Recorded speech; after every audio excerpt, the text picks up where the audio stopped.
and welcome to Discovering Orthodox Christianity. I'm Stacey Spanos, your host for this series of programs designed to explain the basic teachings of Orthodox Christianity. We're honored to be filming at the Holy Cross Chapel on the campus of Hellenic College, Holy Cross Greek Orthodox School of Theology in Boston. In today's program, we'll discuss the growth of the church in America. Our guest today, our Reverend Father Mark Arey. He is the director of the Office of Inter-Orthodox, Ecumenical, and Interfaith Relations. Also, Dr. Anton C. Vrame. He is the director of the Department of Religious Education for the Greek Orthodox Archdiocese of America, also associate professor of Christian Education at Holy Cross Greek Orthodox School of Theology. Thank you both for being here and welcome. Thank you. First off, Father Mark, let's begin with you. How did the church take root here in America? Well, I would say it took root the same way Americans took root in America, by immigrating here, by coming here in different times and in different waves to different coasts. But the church came through the people first. There never really truly was an apostolic missionary sent by the institutional church to these shores. The people brought their faith with them when they got off the boat or came over the border, and then they established churches. And these churches became organized later under the various jurisdictions that exist in the United States, the largest being the Greek Orthodox Archdiocese of America. And there are some very small ones. And we've all grown up in our own communities and have become, to some extent, like silos, in the sense that we are isolated from one another, maybe culturally, not so much linguistically anymore, I think, but culturally and certain traditions, whether they be traditions of food or traditions, small liturgical traditions. But it's one church. That's the glory of Orthodoxy, all of this diversity, and yet it's a unified, one Holy Catholic and Apostolic Church. When you talk about immigration from Europe, we tend to think of people arriving in New York City and then populating the eastern seaboard. But as Father alluded to, Tony, this was a two-prong approach. Orthodoxy moved in from the east and from the west. How so from the west? Well, it came through Alaska. You have to remember, in the New World, in the pre-America United States, even pre-colonies, Alaska was a part of Russia. It was colonized by Russians. And they for the same reason that they immigrated, all of us immigrated, they came for our economic opportunities and furs and gold and fishing and things like that. And they established communities. And so in the 1740s, those Russian communities begin to say, we need clergy. They write the church back in Russia, in Moscow, please send us clergy. And they send clergy now to come and minister to the population in Alaska. But this group of clergy was interesting in that they had been trained specifically for these kinds of missions. And they took it upon themselves to do some really interesting work of working among the natives and traveling up and down the Alaskan coast as far south and establishing presences as far south as Sonoma, California. And occasionally traveling further south, but their last known real establishment is near Sonoma, California. And so it goes on there. And then with the sale of Alaska to the United States after the Civil War, things begin to shift, and they begin to move their headquarters to the North American continent, and then eventually move it all the way back to the East Coast. And then you had the regular immigrant story, largely after the Civil War to about the time of the First World War, of people coming to New York, the ports here in the United States, New Orleans, Florida, and establishing their churches. Probably the way your family and my family came to the United States whenever we got here. Father, how many, you alluded to this in your earlier answer, how many different, can I use the word branches of Orthodox Christianity are there? Not so much branches, but in terms of communities, we probably have 10 communities representing 7 of the traditional autocephalous churches. Can you name them for us? Of the 10 communities? Yes. You'd have the Greek Orthodox Archdiocese, that's the Ecumenical Patriarchate. But under the Ecumenical Patriarchate, you also have the Ukrainian Orthodox Church, you have the Carpatho-Russian Orthodox Church, and you have a very small contingent of Albanians who are under the Ecumenical Patriarchate. You also have a very small contingent, without bishops, of Byelorussians. So you have all of these Slavic communities underneath the Ecumenical Patriarchate. Then you also have the Patriarchate of Antioch in seniority. At different times, we have had the presence of the Patriarchate of Jerusalem, which we no longer have, and the Patriarchate of Alexandria, which we no longer have. They retracted at various times. In fact, the Jerusalem patriarchal parishes are under the Greek Orthodox Archdiocese now, the Ecumenical Patriarch.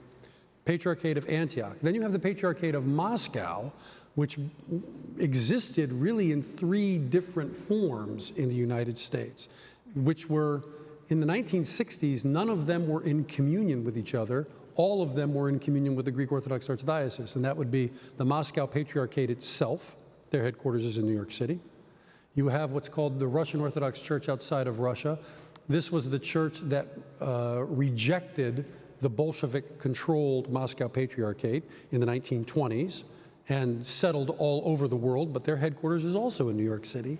And then you had something that we now call the OCA, but used to be called the Metropolia, which was another Russian Orthodox church made up primarily of Carpatho-Russians at that time, people from Western Ukraine, what we would now call Western Ukraine, Slovakia, Poland. And they were another group that was not in communion with the Moscow Patriarchate. It's a very confused story. Yes, right. And the OCA in 1970 was granted a complete independence, which is not recognized by the rest of the Orthodox Church, by the Moscow Patriarchate, and we call them today the OCA. So are we all under one branch And then there's the others. Patriarchate? Yeah, there's Coptic Orthodox. Well, no, the Copts are actually Oriental Orthodox. They're the Okay. ancient Oriental Patriarchates. I forgot to mention, of course, the Romanian Church, the Serbian Church, which ever since the wars and the breakup of Yugoslavia, there are a lot more Serbs in this country today. We have a Bulgarian church in this country. And I think that takes us to the end. I think you caught them all. I think I caught them all. That's a lot. It's very much a lot. In fact, the Romanian Church has 2 churches. We have the Romanian Church associated with the Romanian Patriarchate, and we have a Romanian church inside the OCA.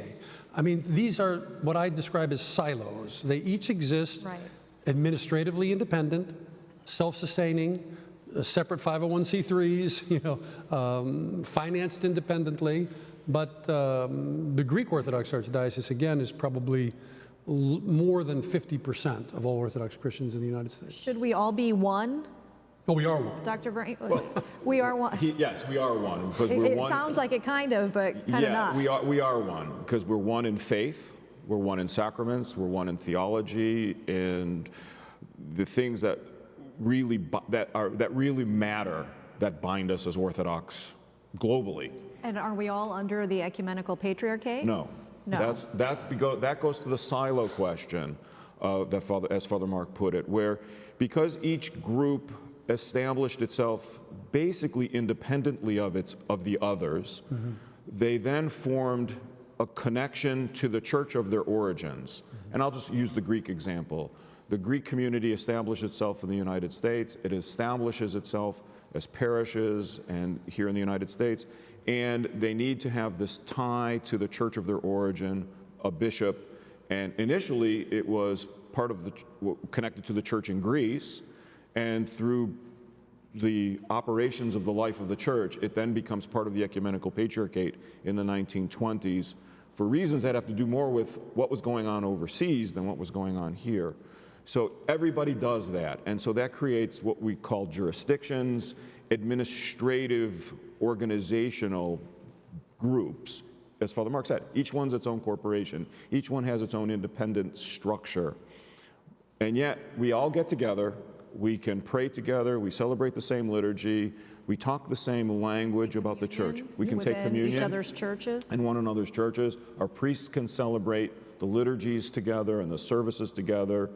And so, and those are the things that really matter. The rest of it is the accident, I say, of how we got here, how we were established, and how people were being connected to their homeland.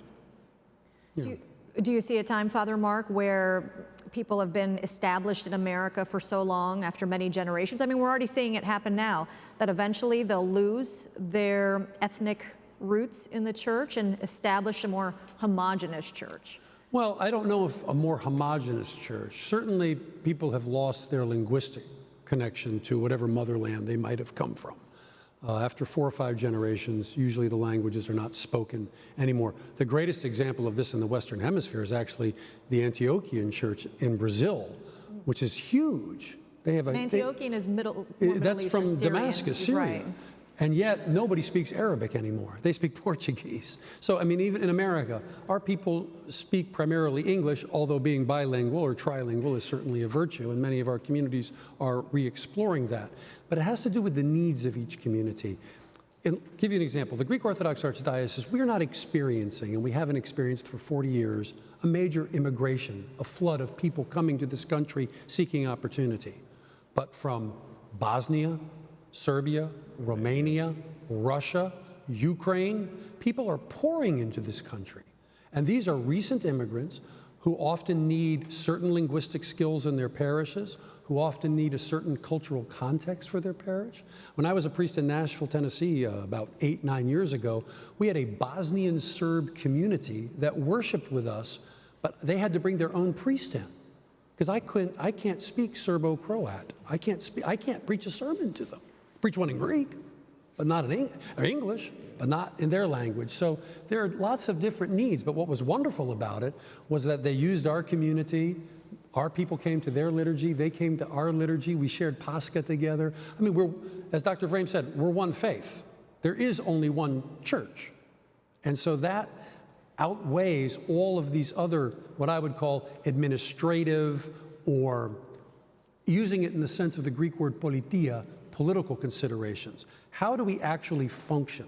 Our functioning requires a lot of work. From what I understand, we're going to talk about that in terms of the organizations that help Orthodox Christians relate to each other in this country. I've seen the progression over my 40 years of being immersed in the Orthodox tradition and faith. My parents' generation would say they're speaking too much English or not enough Greek, or right. Vice versa. And now this generation saying there's too much Greek, and I don't understand. Do you believe there will be a time when only English is spoken in the Orthodox Christian faith, at least here in America? Well, I don't know if it'll ever be only 100% all the time, 24/7. I think we'll always want to use some connection to the language of our origins and the country of our origins. But it points to this challenge of that as we move through the generations here in this country, we pick up the stuff of life in this country.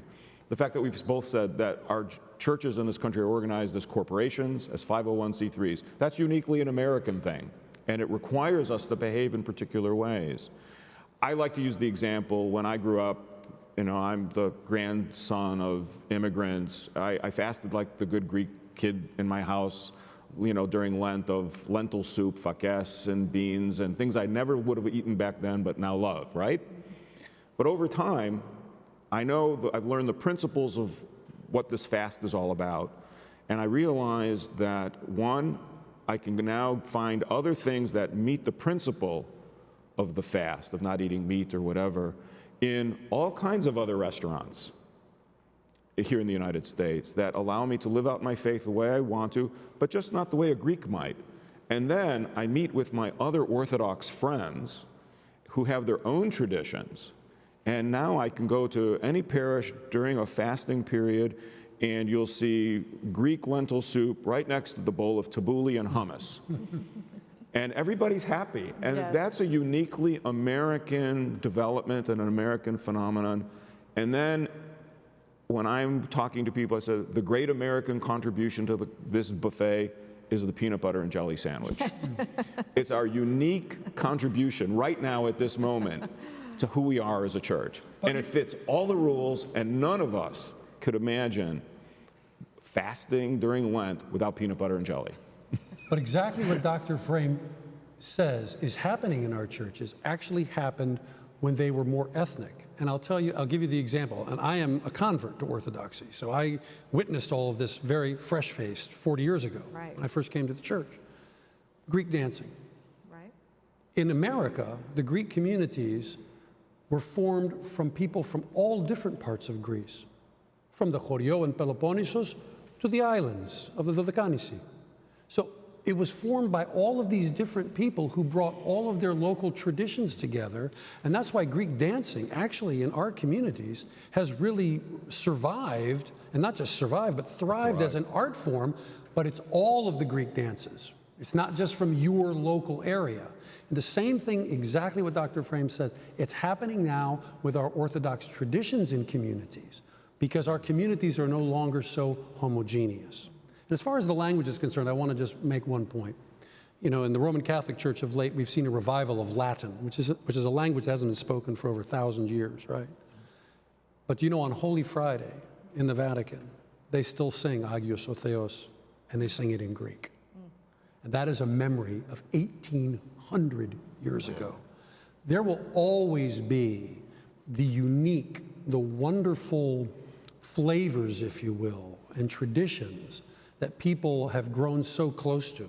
Just yesterday, I was with the Russian Archbishop, who represents the Patriarch of Moscow in America. He will always say in that church, Christos Voskres, for Christos Anesti. Even if no one speaks Russian, they'll always say that. Just like we'll always say Christos Anesti, or Almasikam, or whatever it might be, whatever the language is. And that's actually, that's our treasure. And I can tell you as a convert, that's what converts, in my opinion, see about Orthodoxy. They see continuity, they see historicity, not just antiquity, not a relic of the past, but they see something that's alive and vibrant and breathing today, and they see unity. Even if we are administratively and historically and politically, I wouldn't even use the word fragmented, we're localized. But you know what? Read the epistles of Paul to the church in Corinth, to the church in Galatia, to the church in Rome. There have always been local experiences. And what we maintain theologically, and I think Dr. Vrame would agree, is that in the local church is the whole church. The church maintains an open dialogue with not just the other communities within the Orthodox faith, but also interfaith. And we'll talk about that in a minute with you, Father. Tell me what organizationally happens when you meet with other communities within the faith. Are there set meetings that you have to be on the same page? How does it work? Yeah, when I meet, I head up one of the organizations dealing with Christian education for the Assembly of Bishops that we alluded to earlier, and probably we'll talk more about. And we all have the same concerns of how do we hand on the faith to children and adults in our communities. And we share what we're doing, how we're trying to do it. We share the resources we've created, the products we've made, the programs we're developing. We try to learn from one another. And to the best of our ability, to try to collaborate on them so that we're all on the same page, all trying to do the same thing the same way, so that there can be some efficiency there. There's no need to reinvent the wheel every time. So we get together, and every organization does that in their own way. There's a Christian Ed group, there's a group on mission, there's a group on charity, IOCC, there's a group that's dealing with college campuses. And so how do we bring people together, talk about these things, and figure it out together, and then go about doing it in some way, shape, or form as it's appropriate to how they do it. And Father, why is it important, in your opinion, to reach out to other faiths as Orthodox Christians? Well, I think we live in America, which is a highly pluralistic society, in which we are, frankly, quite a minority. Very much so, right? Just 1% of the religious population? Not even. I would say probably not even 1%. But there's 300 million of us worldwide. We're the second largest Christian faith in the world and one of the largest worldwide religions. So we are naturally going to come in contact with people. We aren't a Hasidic sect living in an isolated ghetto someplace. We're encountering people every day in our lives, and we need to understand them so that we're not afraid of them. Now, specifically in interfaith work, which is a great love of mine, it's important because religion has become a cause in the modern world for war, for hatred, for stigmatizing the other. And it's very important to be in an honest and an open encounter with people. One of the great things about Orthodoxy, and one of the things that actually attracted me as a young man, was Orthodoxy is not exclusionary, even if it's exclusive in its maintaining the apostolic faith of Jesus Christ. It's not an exclusionary faith. We don't condemn other people for being the way that they are. We don't necessarily approve of everything, but we don't condemn automatically out of the box. So encountering the other is very important, especially in America, where we are a minority. We want to understand them, and it gives us a chance for them to understand us. One of the things I've had the privilege of doing through the years is chrismating. or even baptizing converts. I always say the same thing to every convert. You got here by a bridge, didn't you? Something brought you to Orthodoxy. And he goes, yeah. I said, don't burn it, because somebody else may want to cross over it. And so allow for there to be encounter in your life. Don't become so narrow-minded. You know, Orthodoxy isn't about being right. Orthodoxy is about being truthful. So how do we maintain dialogue with people of the Jewish faith tradition or Muslim We tradition? have wonderful relationships with the very complex Jewish community through the AJC, the American Jewish Congress, the World Jewish Congress, the Anti-Defamation League. I have relationships with all of their interfaith directors, both here in the United States and worldwide. We remain in contact with the largest, the Islamic Society of North America, which is a Muslim organization. I'm reaching out to the Buddhist community right now. One of the great things about our archdiocese being headquartered in New York City is that New York City is the singularly most diverse religious community in the world. And one of the things that the Archbishop does every year is he attends the Interfaith Prayer Breakfast, which is always on in the morning of New Year's Eve by the mayor. And it's amazing. I mean, Jains, Buddhists, Sikhs, Christians, Jews, Muslims, of every stripe. You know, Sunni Muslims, Shiite Muslims, this kind, that kind, Christians, Catholics, Protestants. It's a wonderful opportunity, and we maintain those relationships so that at least we have open communication. When there is a crisis, when something happens, and I'm just not talking about something as catastrophic as 9/11. Right.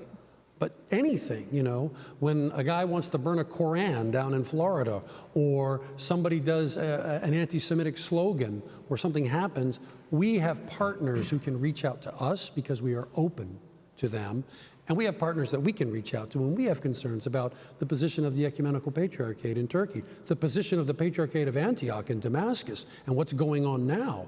The serious situation over the kidnapped Archbishop of Aleppo and Metropolitan of Aleppo, and the people that we have been reaching out to consistently to try and work for their freedom behind the scenes. Is it as simple as just maintaining those relationships, making phone calls?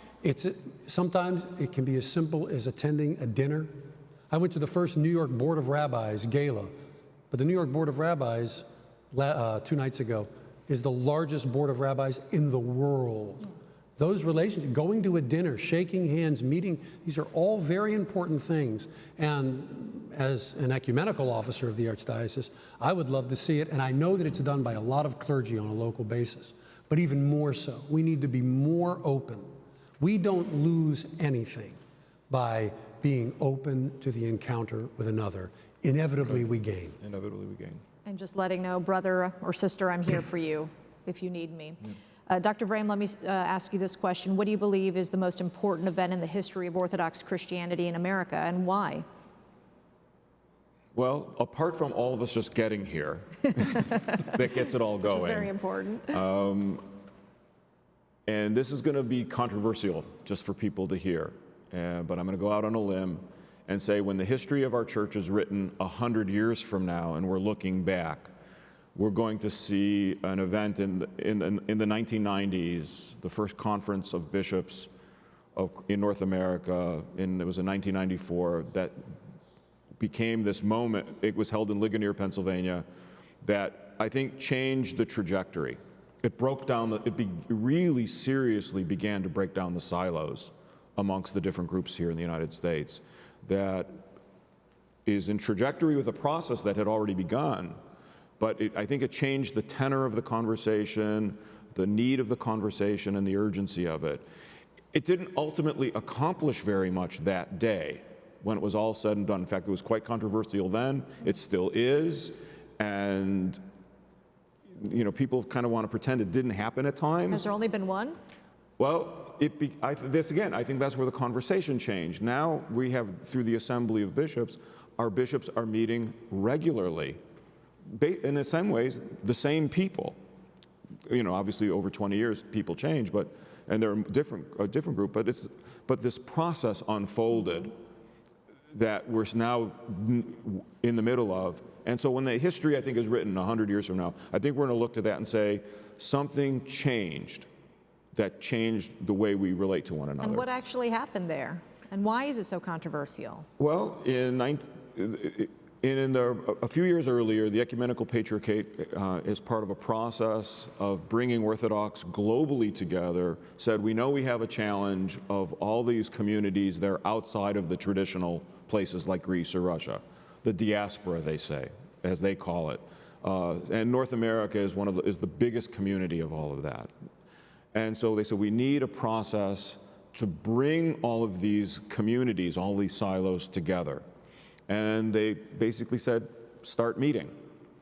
And so within a year or two of that proclamation, the bishops here in North America, under the leadership of Archbishop Iakovos, Metropolitan Philip, the head of the OCA at the time, Metropolitan Theodosius, and others, brought all of the bishops in America together. There were 40, 50 of them at the time. Actually 27. At the meeting. But there were 27 that came to the meeting, 27 at the meeting, but I think there were more at the time. So the 27 got together, some of them meeting for the very first time. And they had papers and had talked about the situation. And then they just issued some statements. We've developed, we have quite interesting institutions. We don't see ourselves quite so much as a diaspora. We're here, we've been here for a long time. And then people said, and it just sort of ended. And everybody went home. And then people started saying, well, this happened and that happened, and it just became controversial at the time because it had never happened before. And so I said, but now we do it regularly. And here, 20 years later, we're doing it regularly. So I said, when we look back on the history, we're going to say something happened that began the breaking down of the silos. And what has Ligonier translated into? Well, I would disagree, actually, with Dr. Vrame, my dear friend. I would say the creation of the Greek Orthodox Archdiocese in 1922 under the Ecumenical Patriarchate is the most important moment historically for the Church in all of North America, and actually in the Western Hemisphere, because it was the Greek Orthodox Archdiocese of North and South America at that time. But be that as it may, Ligonier was within a line of a trajectory.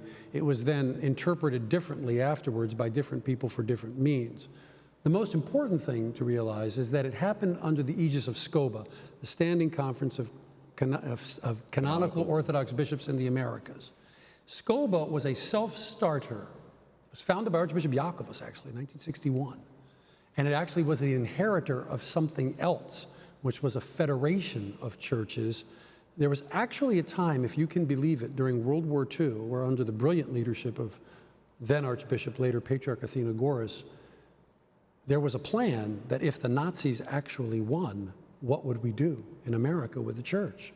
We wouldn't accept bishops coming from Nazi-controlled countries. I mean, we look at this today as being an absurd scenario. It wasn't absurd in 1943 and 42. Nevertheless, this organization, SCOBA, was closed down very recently. And there is an inheritor to it. There's a successor organization. But the biggest difference is this, and Dr. Vrame alluded to it. SCOBA was an organization that only had the first hierarch, meaning only the archbishop or only the metropolitan. The Assembly of Bishops has all of the bishops. If you're a canonical bishop and you're not retired, you are a member with a vote of that assembly. So now instead of 27 people at a meeting, we have 65 people at a meeting. So a very important development then. And also, the assembly was authorized by the autocephalous churches. It was created by an action of the Universal Orthodox Church. One of the things we forget about in America sometimes is that, you know, everybody thinks their parish is the most important parish. My diocese is the most important diocese. My bishop and my archbishop is the most important archbishop and bishop. But the truth is, we're an international church. We are a church truly that is Catholic, in the true Greek sense of the word, katholos, for everybody, and it's everywhere, and it's throughout all time. So we relate to a much larger reality, and I think sometimes in America we forget that. We think it's all about us. It's about everybody else too. It's the same thing I said earlier about talking about interfaith. We have to love our neighbor. It's just not about loving ourselves. So we have to love our mother churches, our sister churches all over the world, and our care should be for them. And we have great advantages as Americans. So this process of the Assembly of Bishops, in a sense, helps reconnect the entire body of orthodoxy in America to the international, to the universal church, to the Catholic Church worldwide. It's been a very salutary and healthy process for some people who are eager and anxious to fix the church the way they want it fixed. It's very slow moving. But remember, we're turning an aircraft carrier here. We're not turning a dinghy. Right. So let's talk about the future of the Orthodox faith here in America. Where do you believe it's headed? Well, that's a rough one. I think the process of continually bringing people together amongst the jurisdictions, as we call them, is going to unfold all kinds of new relationships and all kinds of new ways of doing things that we hadn't thought of. We're also, though, going to run into, at least in the short run, I think some really challenging moments because we are organized so differently. And trying to work through that is going to be, is going to be thorny and tough, and who gets to decide and how do you decide it, which one works better for who, is going to be really, really rough. But ultimately, the process is going to unfold very naturally, very slowly at times, but it has to be deliberate. And this is where Father Mark's office and the leadership of the church come into play, that they have to keep pushing the thing further along, nurturing it, and then moving it. Sometimes it feels, I'm sure for him, like pushing a rope, because it doesn't, you can't get people together and can't get people to decide things. But it's just going to continue to unfold. We're going to continue to pick up the things from around us and respond to them as Orthodox Christians. Do they fit within the culture, and our church culture, that is, and do they not? And we're going to continue to adapt, because that's what we do. We pick up what's around us. We enculturate our church, sometimes very slowly and sometimes by huge leaps, all at the same time. And Father Mark, will end with your thoughts on that. I would agree with everything Dr. Vrame has said, but I would add to it that we also have to be cognizant of the world community that we live in, like the global village. Look at the situation in Syria and the Middle East today. There's 2 million Christians in Syria. What's going to happen to them? Will they come here? I actually had someone say to me the other day, will the Patriarch of Antioch come to America to live if he's driven out of Damascus? Maybe he will, I don't know. The mass immigration plus the aspirations of other people around the world. The largest group of Orthodox Christians in the world who don't have their own church is Ukraine. The Christians of Ukraine are 70 million. Wow. They're under the Moscow Patriarchate. They are not it's a nation. They're no longer part of the Soviet Empire, but they do not have their own national church. As a matter of fact, they have 3 competing national churches, and it's a very highly charged, highly sensitive, politicized situation. What's going to happen there, and then how will that impact world orthodoxy? So we have to be aware as American Orthodox Christians of whatever ethnic background and linguistic talents we are. But we have to be aware of what's happening in the world and be sensitive to the world, especially the plight of our Orthodox Christian and other Christian brothers and sisters in the Middle East who right now are under tremendous pressure from the rising Islamicist tides. So that's going to affect us as well. We have to continue to have, as a nation and as a church, open arms to all of our brothers and sisters. Well, Father Mark and Dr. Vrame, thank you so much for the conversation today. Thank you. And I invite our guests to log on to our YouTube channel at youtube.com/Greek Orthodox Church for more programs in this series entitled Discovering Orthodox Christianity. I'm Stacey Spanos. Thanks for watching.